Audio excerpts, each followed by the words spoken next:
I'll tell you the story about Bumper of my S.U.V, and I really find it impossible to sing the song without telling this story. Before my brother went off to the war in Iraq, he mailed me a round red Marine Corps sticker. And I went outside and put it on my vehicle. It's the only sticker I have on my sport utility vehicle. And I put it there. And I went about my business like everybody else, but I was very aware that my brother was going into a war situation. Although he'd been in for many years, 14 years at the time, he'd never been in any kind of serious conflict situation. So I was scared.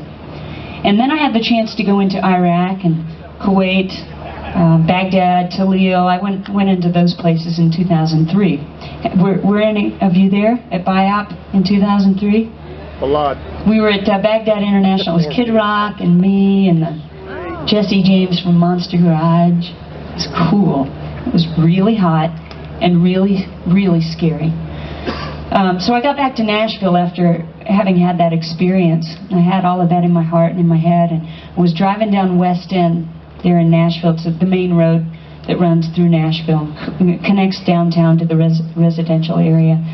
And a lady in a minivan, I swear, she flipped me the bird.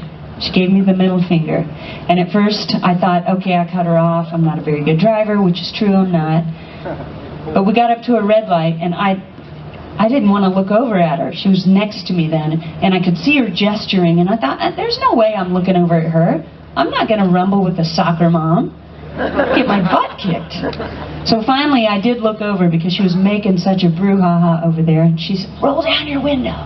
Roll down your window. So I rolled it down, and she yelled at me. She had a vein popping out of her forehead, and she yelled at me and pointed to the back of my vehicle and said, your war is wrong.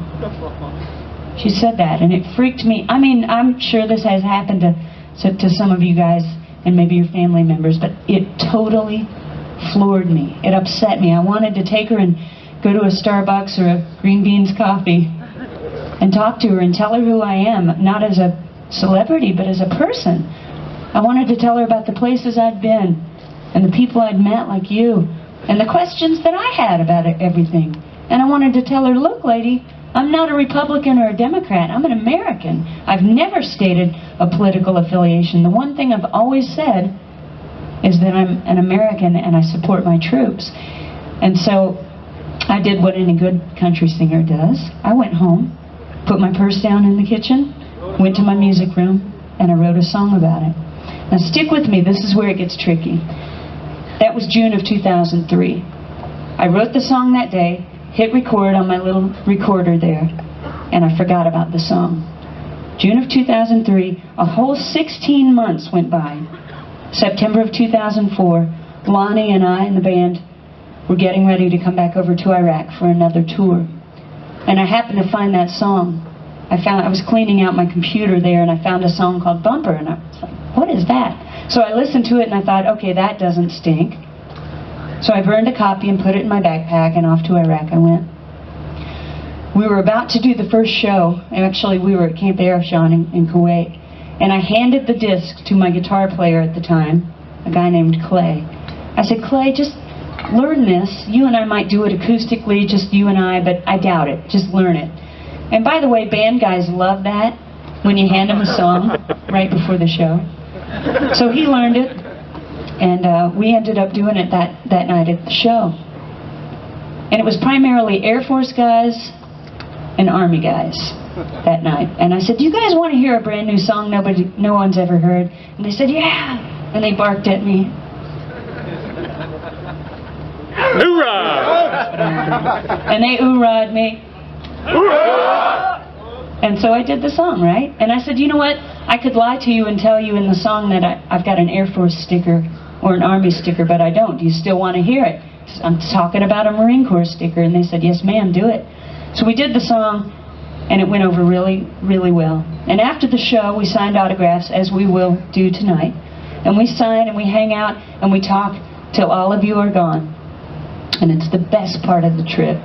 The shows are fun, but the best part of the trip is getting to meet you and talk to you guys. Right. So after the show, the military folks were saying what they always say. By the way, the military is the greatest crowd to play for on the face of the planet, the most appreciative. And they were saying, ma'am, thank you for coming, like they always say, but they were saying, thank you for coming, you got to record that song. And I said, oh, well, thank you, I'm glad you liked it, but I'm not going to record it. Number one, it was almost 5 minutes long, and radio does not play songs that long. And number two, I didn't want anyone to hear that song and not know me. I didn't want anyone to hear it and not know my history with you folks. And I just didn't want to be that girl. I didn't want to be that artist that somebody thought, is she exploiting the situation? Because I don't know about you guys, but I'm skeptical at some of the things entertainers do. I question their motives. Now, I know a lot of people are patriotic, but I keep an eye on stuff, you know? And another reason why I wouldn't record the song is because this. Every time, if it were to get played on the radio, the writer gets paid, the songwriter gets paid every single time a song plays on the radio. And I wrote the song. And I thought, I'm not doing that. I'm not going to make money off of a song that supports the troops. No way. So we continued the tour, and I think we played 7 or 8 shows in country. And we played a place called Fob Summerall. Okay, Fob Summerall. I didn't know what FOB meant at the time. I now know it stands for Forward Operating Base, but once I got there, I realized it meant hot as hell, peeing in a porta potty, and rotten, stinking food. That's what FOB really stands for. They don't tell you that, but that's what it means. But I was excited to be there because it was the home of the Big Red One at that time. And again, my grandfather was in the Big Red One, so I thought, this is cool. I get a chance to pay homage to my grandfather, you know.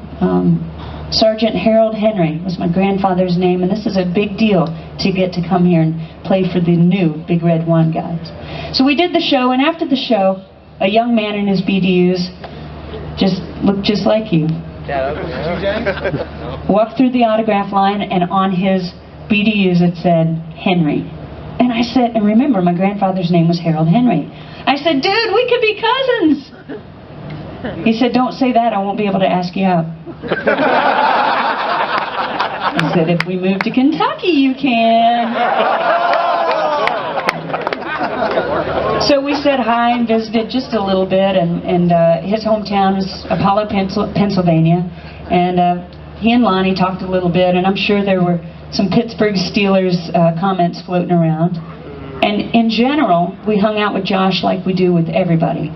Josh Henry was just like everybody there. He was there just to have some fun and let go. He wasn't a country fan. His mom was. But we enjoyed it. We loved it. The next day we got on 2 Black Hawk helicopters and headed off to Camp Taji. You guys know where that is.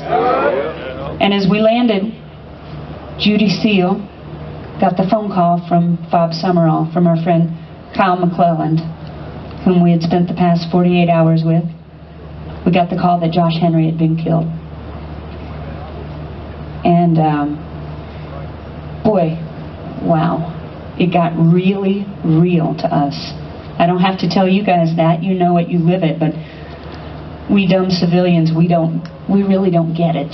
There's no way we can understand it. Micah said it earlier. He said, I understand it as much as I can. And that's the very best we can do. But I'll tell you what, knowing that we had spent the last day of Josh Henry's life with him just brought us right up to the peak of reality. It got real for us. And I have had no greater honor in my life than knowing that I got to be a part of bringing a little bit of fun and a little bit of relief and a little bit of home and hopefully a couple of laughs to a soldier on his last night. Got back to Nashville, and although I had said I wouldn't record that song, so many, I mean a couple of thousand people I'd met in that past week said, you know what, if you don't record it and put it out on the radio, record it, send it back to us so we can have it on Baghdad AFM. And that combined with the fact that the experience with Josh was so heavy and so emotional, I did that. I got back to Nashville. Lonnie was with me that day in the studio. We went in and made a recording, a simple little recording with a piano, a mandolin, and my vocal. And we sent it back to Baghdad AFM. I felt so relieved. I kept a promise to so many amazing young men and women, and some of the old ones too. A week later, I was walking the streets in New York, and my phone rang. My cell phone rang, and it was a radio station in Florida. And the disc jockey said, "Shell, can we go live on the air?" I said, "Why?" I didn't have a record out at the time.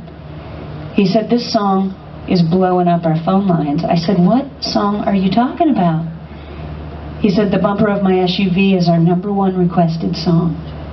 This was a big radio station down there, you guys. What had happened was a soldier had gone to Baghdad AFN, made a copy of the song, emailed it back to his mother. She made a copy. She took it to that radio station. They played it. The phones lit up. That station emailed it to WMZQ in Washington, D.C. They emailed it back to Nashville. This song started bouncing around coast to coast, and it started to climb the charts, and it became a hit. It got weird. It doesn't happen like that in entertainment. So then Walmart called me. Not Walmart in Dixon, Tennessee. Not Walmart in Erie, PA. Bentonville, Arkansas, the headquarters of Walmart. The head guy at Walmart called, and I already had a relationship with him. We knew one another. He said, "Shelley, people coast to coast are trying to buy this song in Walmart. We gotta have it." And remember, that was my biggest fear, that money was going to be made. So I called Judy at Stars for Stripes, and we set it up to where the money, the profits from that song, were given to Stars for Stripes to take entertainment to the troops. And the weirdest thing happened, you guys. That song became the #1 selling single out of Nashville in that year. It was the craziest thing. And I brag about those statistics, not to brag about the song or me, but I think it's important that so many people connected to that song. And I think it's because so many of us, no matter what we feel politically, or God knows what's going on with people, think so far, the gamut is unbelievable what people think. But I think the one thing we all want to say to you guys and gals is that as long as there are boots on the ground and boots in the air in dangerous places like Iraq, Afghanistan, the DMZ, anywhere, we want to say thank you. So this song is a manifestation of how I feel. It's a true, every line of it is true, and it's been a real great gift in my life. And this song is dedicated to you tonight.